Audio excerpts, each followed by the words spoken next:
Hi, I'm Alex McCord for RumorFix.com, discussing episode 18 of The Real Housewives of New York City, also known as Screamin' and Yellin'. First off, we have a ping pong charity tournament put together by Carol, where we see Viva's dad, George, saying that only animals attack humans. Well, George, I unfortunately don't agree with you. I actually think that we should do a Discovery Channel show called When Housewives Attack. It'd be great. I mean, the thing is, inciting women to attack one another has, for better or for worse, become the basis of the Housewives franchise. Seriously, guys, would you watch Girls Gone Wild without the nudity? Aviva and her father made a collective rookie mistake here in thinking that no one would ever throw anyone out of a Housewives party.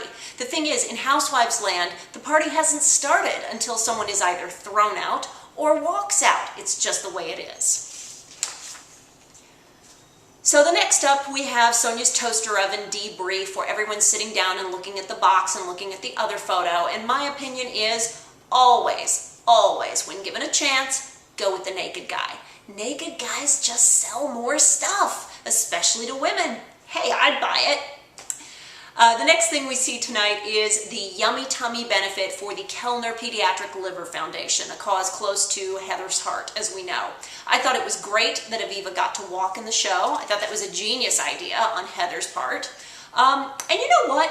People have mentioned to me on Twitter that perhaps Aviva did the show to promote living well with this prosthesis. And I think that if she did this to show that you can still be beautiful with a prosthetic, then in the words of Charlie Sheen, she is winning! However, changing the runway look after you've been specifically told not to, not winning. Let's move on to Sonja's spectacularly selfish timing at the fashion show, going up to that photographer and demanding copies of the photos. Okay, I'm going to put on my producer detective behind the scenes, I don't know what you call it, hat, and say that this could perhaps be a game of telephone. Why? Sonja wanted copies of the photos from the photo shoot. Now, in the real world, she'd never get them. You get the one or the two pictures that are the final selects that have been retouched, and that's it. The rest of them get deleted or go into the ether somewhere. In the reality TV world, Sonja might have tried to negotiate getting copies of the pics in order to do this storyline. She had to know that the producers were probably going to skewer her. She wasn't necessarily going to look good in this whole storyline, so she wanted to try and get as much as she can out of it, which might be some extra pictures she could use for headshots, some additional publicity photos. She was trying to work it.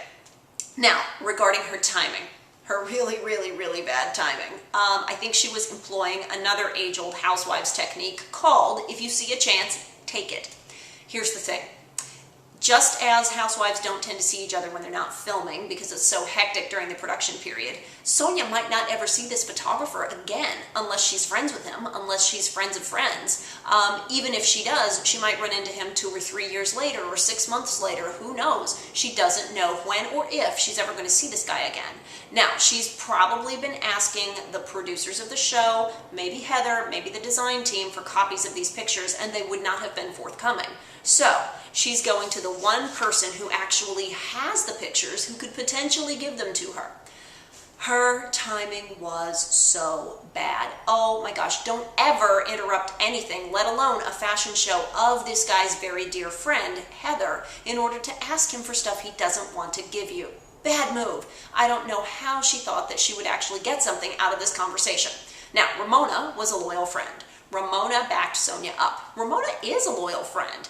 You know, if she feels that a friend is being wronged, she will jump in there like a mama tiger and go after whoever is doing the wronging. I think that in hindsight, Ramona probably realized that she backed the wrong horse and that what Sonja did was inappropriate, or at least the timing was incredibly inappropriate. So we see that in the next scene where Ramona apologizes to Heather. Let's move on to that scene, shall we? Carol's book baby party. Now, earlier this episode, Carol complained that nobody reads anymore, and I beg to differ. I really do. I know I read. Unfortunately, nobody's reading Carol's book yet because it's not out. Yet. I'm hoping it comes out very soon. I hope that Sonja's toaster oven comes out soon. Maybe they can come out at the same time and they'll have a coming out party. That would be great. What else can I say about this party? Carol's party reminded me of another Carol, Carole King. A long time ago, Carole King wrote a song called Screamin' and Yellin', and if you don't know it, go look it up on iTunes. It's very appropriate to this party because everybody was screaming and yelling and running around the party with their hair on fire. Oi!